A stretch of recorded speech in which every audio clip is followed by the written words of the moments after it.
a liquidated water leak from the ceiling. It's done, but I'm still to redo the bathroom that had the extensive water damage that came in from the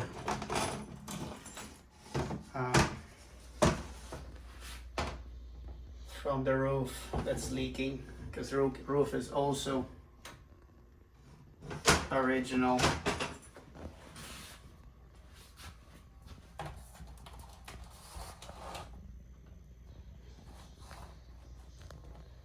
So old bathroom, I need to rip everything out and replace all the walls, plaster, because it's all molded here right now. We are in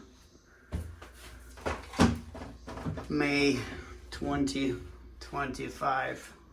Fortunately, I have been busy with the war project in Ukraine. Had to evacuate my parents and haven't had the time to work on